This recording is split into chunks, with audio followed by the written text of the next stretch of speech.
नमस्कार दोस्तों, आज के वीडियो में डिस्कस करेंगे वात रोग क्या होता है, वात रोग बढ़ जाने के कारण कौन-कौन सी बीमारियां होती हैं और दोस्तों कुछ घरेलू जानकारी शेयर करेंगे, जिस नुस्खे के माध्यम से आप वात रोग को जड़ से ठीक कर सकते हैं।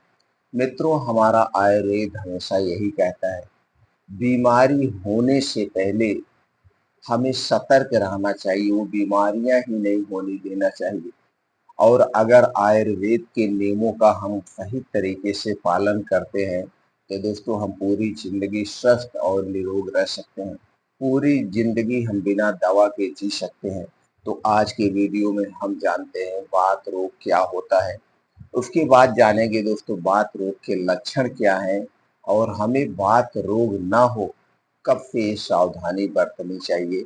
एक एक करके इन सारे विषयों पर चर्चा करेंगे, इसलिए दोस्तों वीडियो को स्किप किए बिना अंत तक सुनिएगा और सुनने के बाद ही हमारी जानकारी को दोस्तों जन जन तक पहुंचाने में हमारी मदद करिए। दोस्तों हमारा एक ही उद्देश्य है, हमारा पूरा भारत देश स्वस्थ और निरोग हो। और जो दोस्तों हम एलोपैथिक दवा खाते हैं, इनका बहुत ज़्यादा साइड इफेक्ट होता है। इससे हमारे शरीर के दूसरे अंग प्रभावित होते हैं। तो दोस्तों चलिए जानते हैं सबसे पहले वात रोग होने के लक्षण के बारे में। वात रोग क्या है? दोस्तों हमारा शरीर 5 तत्वों से बना है।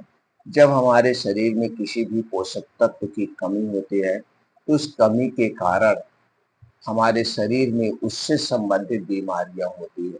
दूसरी तरफ दोस्तों हमारे शरीर में 3 दोष पाया जाता है, वात दोष, पित्त दोष और कफ दोष।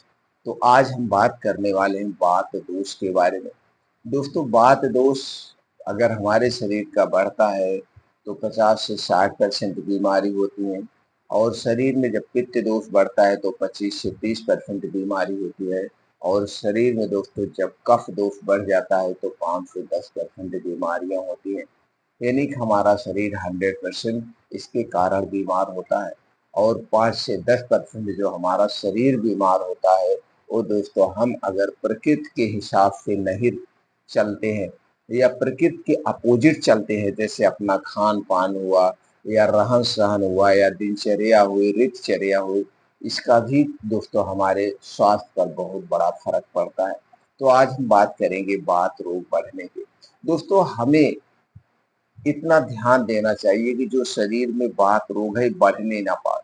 अगर ये नहीं बढ़ेगा तो हमारे शरीर में कोई बीमारी नहीं होगी और हमारा शरीर हमेशा स्वस्थ रहेगा। तो आज हम सबसे पहले जानेंगे वात रोग बढ़ने के कौन कौन से कारण हैं। वो कौन सी चीजें हैं जिन्हें खाने से वात रोग बढ़ता है। तो दोस्तों वो खाना ही छोड़ दीजिए, तो दोस्तों हमारा वात रोग हमेशा नियंत्रित में रहेगा। अगर ये चीजें हम नहीं खाते तो हमारे शरीर पे कोई खास फर्क नहीं पड़ेगा, लेकिन अगर ये खाते हैं तो हमारा शरीर 50 से 60% बीमारी की तरफ जरूर बढ़ जाएगा। तो चलिए पहले जान लेते हैं वात रोग के लक्षण क्या है। दोस्तों 60 प्रकार के वात रोग, 7 प्रकार के बुखार, गठिया, बाई, जोड़ों का दर्द, नपुंसकता, लिंग का ढीलापन होना, इसी तरह से तरह तरह की बीमारियां हमारे शरीर में उत्पन्न होती है। अब दोस्तों हम जानते हैं वात रोग का स्थान कहाँ है।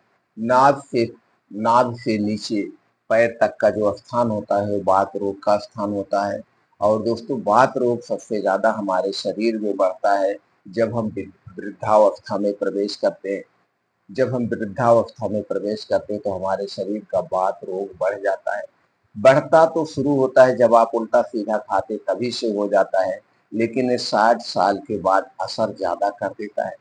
अभी हो गया वात रोग के लक्षण। अगर अब हम बात करें कि दोस्तों वात रोग होता क्यों है, बढ़ता क्यों है, इसके बढ़ाने वाली कौन सी चीजें हैं। दोस्तों जितने भी ठंडी चीजें हैं वो हमारे शरीर के वात रोग को बढ़ाती है। उसके बाद junk food, fast food, pizza, burger, toast, momos, डिब्बा बंद, पैकेट बंद जितने भी सामान है, सारी चीजें किससे बनाई जाती है? चीनी से बनाई जाती है, मैदे से बनाई जाती है, रिफाइंड, पामोलिन या डालडे में छाना जाता है। जो हमारे स्वास्थ्य के लिए हानिकारक है। इसलिए दोस्तों इन 3 चीज़ों में बनी हुई जितनी भी चीज़ें हैं, इनका सेवन हमें नहीं करना चाहिए। धूम्रपान, अल्कोहल, बीड़ी, सिगरेट, तंबाकू का सेवन नहीं करना चाहिए।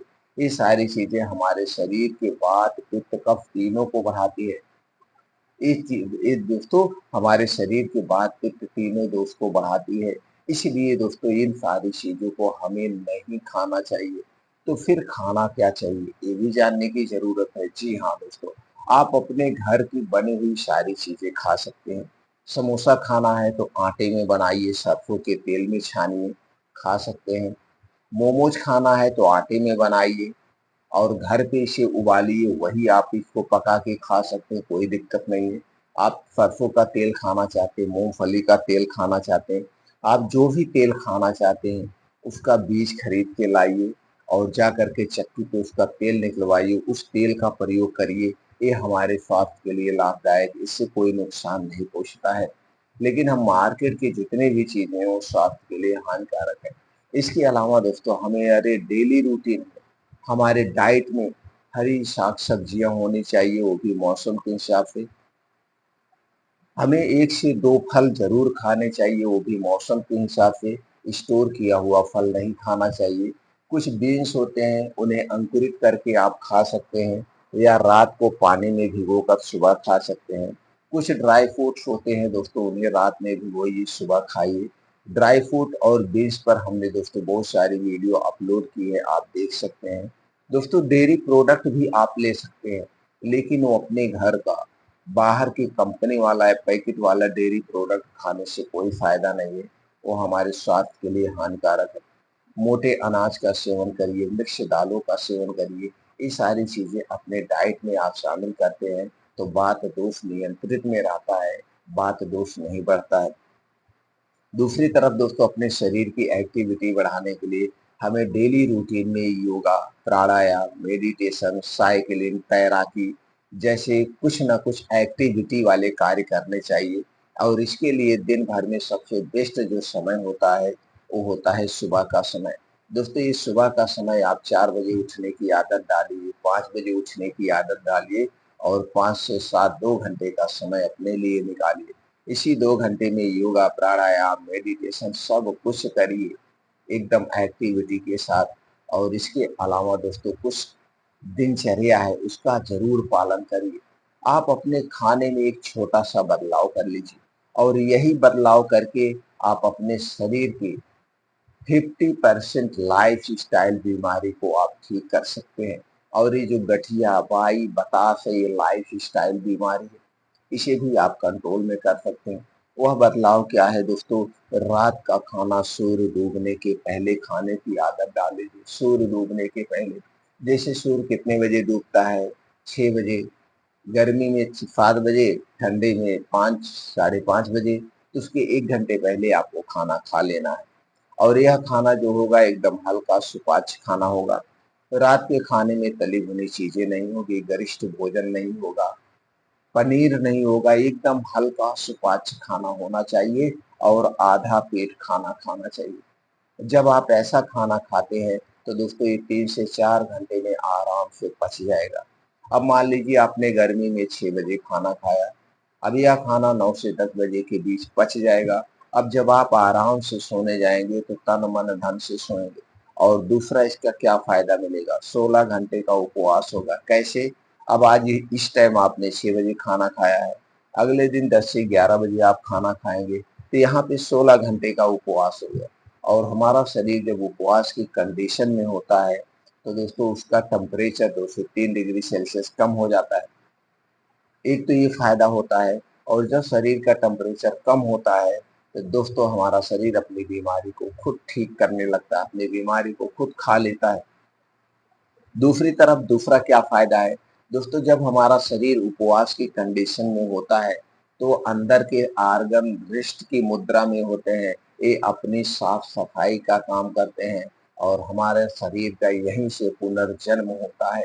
हमारी उम्र बढ़ती है, इसीलिए हमारे पहले के पूर्वज दोस्तों उपवास को धर्म से जोड़ दिए थे, आस्था से जोड़ दिए थे। कम से कम आदमी साल, 6, 1 महीने में उपवास करेगा और आदमी स्वस्थ और निरोग रहेगा। तो दोस्तों ये प्रक्रिया अपना लीजिए, देखिए आपके शरीर से सारे रोग दूर होना शुरू हो जाए। अगर आप इतनी प्रक्रिया कर रहे हैं तो वैसे भी आपकी बीमारी ठीक होना शुरू हो जाए।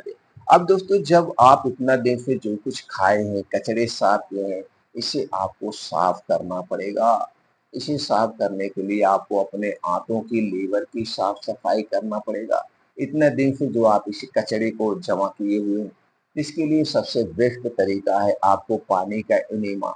पानी का एनेमा दोस्तों सबसे सेफ, सबसे सुरक्षित है। इसकी आदत भी नहीं लगती है और इसका नुकसान भी नहीं होता है।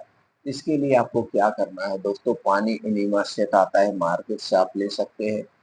या आपके जो फैमिली डॉक्टर हैं या आपके दोस्तों चौराहे पे कोई भी डॉक्टर है, निजी प्रैक्टिशनर है, उनके पास जाइए और कहिए सर हमें पानी का एनेमा चाहिए।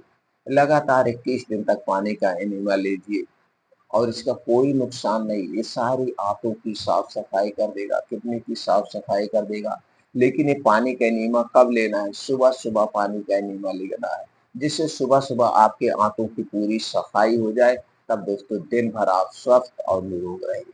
तो जब आंतों की सफाई हो जाएगी, क्लीन हो जाएगी आपकी आंतें, तो दोस्तों तब आपके शरीर में जो कुछ आप खाएंगे पिएंगे वो सही ढंग से लगेगा। गैस, कब्ज, एसिडिटी नहीं होगी, सब कुछ दूर हो जाएगी।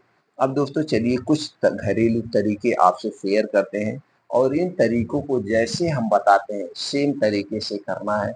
और अगर आप सेम तरीके से करते हैं दोस्तों, तो आप घर पे आप देखेंगे 21 दिन के अंदर कैसे बदलाव आना शुरू हो जाता है। पहला तरीका है दोस्तों, जब आप योगा, प्राणायाम, मेडिटेशन करके घर वापस आएंगे तो सबसे पहले खाना है आपको दोस्तों 1 चम्मच मेथी लेना है और इसे आधे कप पानी में रात को भिगो देना है। आधे कप पानी में 1 चम्मच मेथी दाना को मिट्टी के बर्तन में रात को भिगो देना है और सुबह जब आप योगा, प्राणायाम, मेडिटेशन करके आएँगे, इसी पानी को आपको पी लेना है और मेथी दाना चबा-चबा के खा लेना है। मेथी दाना चबा-चबा के खा लेना। अब योगा, प्राणायाम, मेडिटेशन करके आप 7 बजे आए हैं, तो इसे आप तुरंत खा लीजिए। अब 8 बजे आपको 1 सेब खाना है। यानी 7 बजे आपने मेथी दाना और पानी पिया है मेथी वाला, इसके 1 घंटे के बाद आपको 1 सेब जिसका वज़न 250 ग्राम से 300 ग्राम हो, इसे बैठ के आराम से चबा-चबा के खाना है। अब सेब आपने 8 बजे खाया है, अब खाना आपको 11 से 12 बजे के बीच खाना है, यानी सेब खाने के 2 से 3 से 4 घंटे के बाद खाना है। अभी 11 से 12 बजे के बीच आप खाना खाएँगे। खाना जो भी आपको खाना अपने ढंग से खाएँगे। दोस्तों खाना खाने के 1 घंटे के बाद आपको लेना है 1 कप दही। दही दोस्तों आपके घर की होगी और दही को जब जमाना है इसे मिट्टी के बर्तन में जमाना है और दही को जब भी खाना मिट्टी के बर्तन या काँच के बर्तन में ही दही खाना चाहिए। इसके अलावा किसी और बर्तन में दही को नहीं खाना चाहिए। तो आपको लेना है 1 कप दही और इसी में मिलाना है पान में खाया जाने वाला चूना, जो पान में खाया जाता है, इसी चूने को 1 ग्राम मिलाना है। अब दोस्तों आप कहेंगे 1 ग्राम कैसे वज़न करें? जी हाँ, इसके लिए 1 गेहूँ के बराबर चूना लेना है और उसी दही में मिला कर के आपको रोज़ दोपहर में खाना खाने के 1 घंटे के बाद आपको खाना है।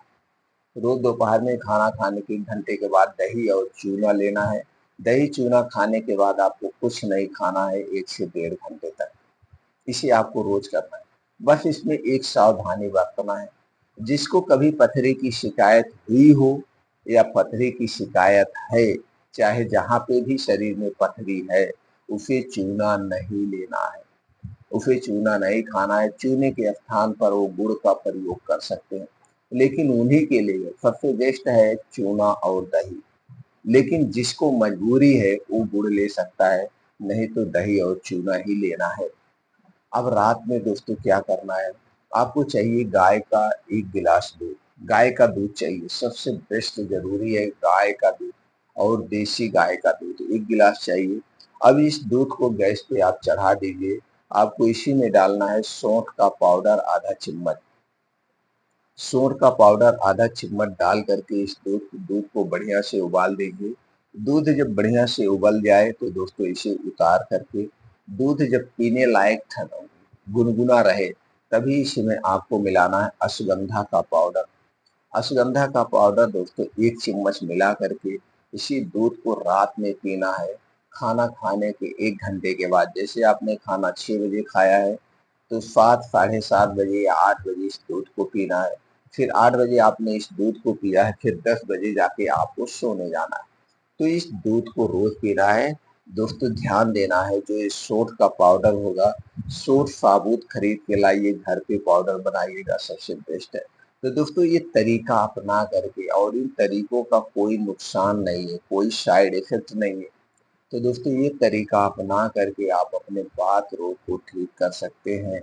दोस्तों ये तो नॉर्मली चीज है, और कुछ आयुर्वेदिक दवाएं आती हैं।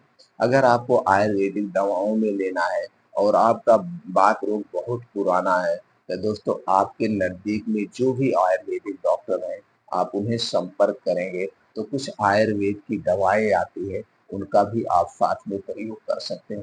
अगर आप आयुर्वेद की दवाएं प्रयोग करना चाहते हैं और हमारे माध्यम से आपको जानकारी चाहिए, तो दोस्तों आप कमेंट सेक्शन में बताइए, वो दवा हम आपको अगले वीडियो में दोस्तों भेज देंगे, या अगले वीडियो का लिंक आपको दे देंगे। उसमें उन दवाओं का दोस्तों डिटेल में आपको परिचय दे देंगे। फिर मिलते हैं अगले वीडियो में।